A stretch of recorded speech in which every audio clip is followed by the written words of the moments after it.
आपण सुंदर अशा हेअरस्टाईल करत असतो, पण काही वेळानंतर जेव्हा या हेअरस्टाईल लूज होतात किंवा पूर्ण आपल्या मानेवरती येतात, अशा वेळेस आपण काय करावं, आपल्या कोणत्या चुका होतात ज्यामुळे आपल्या हेअरस्टाईल लूज होतात, तर तेच आपण आजच्या व्हिडिओमध्ये बघणार आहोत. व्हिडिओ आवडला तर लाईक करा, चॅनलला सबस्क्राईब करा. नमस्कार, पुन्हा एकदा आपल्या चॅनलमध्ये तुमचं मनापासून स्वागत आहे. सर्वात पहिलं कारण म्हणजे आपण जेव्हा केस विंचरल्यानंतर वेगवेगळ्या प्रकारचे रोल करतो किंवा पार्ट करतो, अशा वेळेस आपण ज्या पिन्स वापरतो त्या जर पिन्स चुकीच्या वापरल्या तर हेअरस्टाईल नक्की लूज होते. आता मी इथे दाखवलेली पिन आहे ती ऑलरेडी लूज आहे आणि त्यामुळे हा जो आपला हेअरस्टाईलचा जो रोल केलेला आहे तर तो व्यवस्थित बसत नाही किंवा काही वेळानंतर घसरतो. आता या पिन्स मी दाखवलेल्या आहेत त्यामध्ये ही सिंगल पिन दिसते ना, अशा पद्धतीच्या जर तुम्ही पिन्स वापरल्या तर या पिन्स केसांना अगदी व्यवस्थित होल्ड करतात आणि खूप दिवस जरी वापरल्या तरी त्या लूज होत नाहीत. तुम्ही बघाल आता जेव्हा मी ही पिन लावते तेव्हा माझे केस बिलकुल हालत नाहीत किंवा लूज होत नाहीत. म्हणजे तुम्हाला एकंदरीत या पद्धतीच्या पिन लावल्या तर तुमची केस होल्ड राहतात व्यवस्थित. दुसरी होणारी आपली चूक म्हणजे रबर बँडची. आता बरेचसे हेअरस्टाईल या रबर बँडवरती डिपेंड असतात, कारण आपल्या पोनीवरती आपल्या आंबाडा किंवा जुडा हेअरस्टाईल असतात. तर त्याच्यामध्ये जर तुम्ही अशा पद्धतीचे जर लूज हेअर बँड वापरले तर लूज हेअर बँडमुळे आपली पोनी आहे ती लूज होते. आता तुम्हाला मी दोन्ही हातामध्ये 2 रबर बँड दाखवलेले आहेत. एक रबर बँड किती लूज होते बघा. आपण म्हणजे दोन्ही हाताने जरी तो ताणला तरी खूप मोठ्या प्रमाणात एक्सपांड होतो आणि त्यामुळे आपली हेअरस्टाईल लूज होते. आता इथे मी तुम्हाला डेमो सुद्धा दाखवते. जेव्हा आपण अशा लूज पद्धतीचे किंवा हलक्या क्वालिटीचे हेअर बँड वापरतो त्यामुळे आपल्या ज्या हेअरस्टाईल असतात तर त्या लूज होतात. कारण आपण जेव्हा पोनी वापरतो, पोनी बांधतो त्यावेळेस पोनीच्या वेळेस आपला जो पूर्ण केसांचा जो बॅलन्स आहे तो त्या आपल्या पोनीवरती असतो किंवा हेअरस्टाईलचा जो बॅलन्स आहे तो पोनीवरती असतो. अशा वेळेस जर तुम्ही लूज रबर बँड वापरला तर आपली हेअरस्टाईल आहे ते नक्कीच लूज होणार आहे. त्याऐवजी अशा घट्ट पद्धतीचे रबर बँड वापरा, ते बऱ्याच दिवस सुद्धा टिकतात सुद्धा आणि आपली हेअरस्टाईल पाहिजे तशी होल्ड राहते. आता इथे बघा लूज हेअर बँडने पण मी तुम्हाला दाखवलं आणि अगदी घट्ट हेअर बँडने पण तुम्हाला दाखवलेलं आहे. तुम्ही अशा पद्धतीचे वेगवेगळे जुडा बांधा किंवा वेगवेगळ्या प्रकारचे आंबाडा करा तर तुमची हेअरस्टाईल अगदी एका मिनिटामध्ये सुद्धा केलेली हेअरस्टाईल अगदी घट्ट राहते. त्यानंतर आता बघूयात हेअरस्टाईल लूज होण्याचं तिसरं कारण, यामध्ये वापरल्या जाणाऱ्या पिन्स.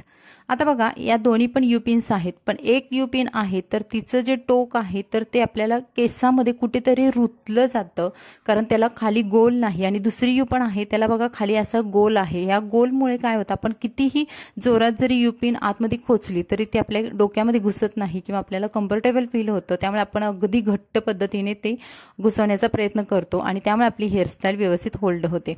आता बघा इथे डेमोमध्ये दाखवलेलं आहे, आपण जेव्हा अशा पद्धतीचे डोनट वापरतो तर डोनट आपल्याला सिक्युअर करण्यासाठी आपण बऱ्याच वेळेस युपिन्सच वापरत असतो. तर आता बघा इथे ज्या युपिनला खाली टोक नाही तर ती युपिन मी वापरलेली आहे. तर ती बघा थोडी टोचते म्हणून मी थोडीशी वरच्यावरती लावते आणि जी युपिन आहे जी व्यवस्थित आहे, जी मला कम्फर्टेबल वाटते तर ती आतमध्ये राहते आणि व्यवस्थित आपला हेअरस्टाईल होल्ड होते. तुम्हाला इथे व्हिडिओमध्ये समजलं असेल की एक युपिन बाहेर येते आणि एक युपिन आतमध्ये व्यवस्थित बसते. 4 नंबरचे टिप म्हणजे जेव्हा आपण हेअरस्टाईल करत असतो त्यावेळेस आपले केस आहेत ते बऱ्याच प्रमाणात जे छोटे छोटे बेबी हेअर आहेत ते खूप असे वरती दिसायला लागतात आणि किती सुंदर केलेली हेअरस्टाईल सुद्धा आपल्याला समोरून विस्कटल्यासारखी वाटायला लागते. त्याच्यासाठी सुद्धा सोल्युशन म्हणजे तुमच्याकडे ॲलोवेरा जेल असेल तर ॲलोवेरा जेल घ्या. आणि आता बऱ्याचशा म्हणजे प्रत्येक मैत्रिणींकडे घरामध्ये ॲलोवेरा जेल असतं, कारण त्याचे खूप सारे फायदे असतात. हातावरती थोड्या प्रमाणात चोळून घ्या आणि त्यानंतर तुमचे बेबी हेअर आहेत किंवा समोरचे जे केस आहेत जे खूप प्रमाणात विस्कटल्यासारखे होतात किंवा वरती दिसतात तर त्यांना अशा पद्धतीने लावून घ्या. अगदी हलक्या हाताने जरी लावलं तर हे बेबी हेअर व्यवस्थित बसतात. आपली हेअरस्टाईल सुद्धा सुंदर दिसते, क्लीन हेअरस्टाईलला लुक येतो आणि त्यामुळे इथे सुद्धा हा आपला छोटासा प्रॉब्लेम असतो तो सुद्धा सॉल्व्ह होतो. ॲलोवेरा जेल लावल्यानंतर कंगव्याने छान केस विंचरून घ्या. तुम्ही बघाल कुठेही तुमचा एक सुद्धा छोटा सुद्धा बेबी हेअर बाहेर दिसत नाही. आपण भांग पाडतो त्याच्यामध्ये सुद्धा आपले भरपूर सारे बेबी हेअर उभं राहतात. अशा वेळेस सुद्धा तुम्ही ॲलोवेरा जेल वापरून तुमचे बेबी हेअर लपवू शकता. आणि ही 4 नंबरची छोटीशी पण महत्त्वाची टिप सांगितलेली आहे. त्यानंतर आता आपण बघूयात टिप नंबर 5. जेव्हा आपण अशा पद्धतीचे बन बांधतो, जुडा बांधतो आणि त्याच्या वेळेस आपल्याला डेकोरेशनसाठी आपण आंबाडे वगैरे असे विकत भेटतात मार्केटमध्ये ते वापरतो. ते जर जास्त कडक असतील आणि तुमचे केस पातळ असतील किंवा तुमचा जुडा छोटा असेल तर ते वापरले तर ते खूप खाली पडतात. त्याऐवजी रबर बँडचे जे गजरे आहेत किंवा जे तुमचे ब्रॉच आहेत तर ते वापरायला घ्या। आता बघा इथे डेमोमध्ये दाखवलेलं आहे, जेव्हा तुम्ही अशा कडक टाईपचे जे गजरे आहेत ते वापरतात तर ते जास्त बसत नाही। तर ते बसवण्यासाठी जर तुम्ही दोन्ही बाजूला 2 पिन्स लावून जर ते मध्येच लावला असेल तर ते पडतो, त्याऐवजी तो जुडा आहे तो पूर्ण आपला असा रोल करून घ्या, म्हणजे मस्त असा त्याला छान प्रकारे टाईट करून घ्या। किंवा मग अशा पद्धतीचे जे साधे साधे जे लवचिक असतात अशा पद्धतीचे गजरे वापरू शकता। हा व्हिडिओ कसा वाटला कमेंट्समध्ये नक्की सांगा। Bye bye.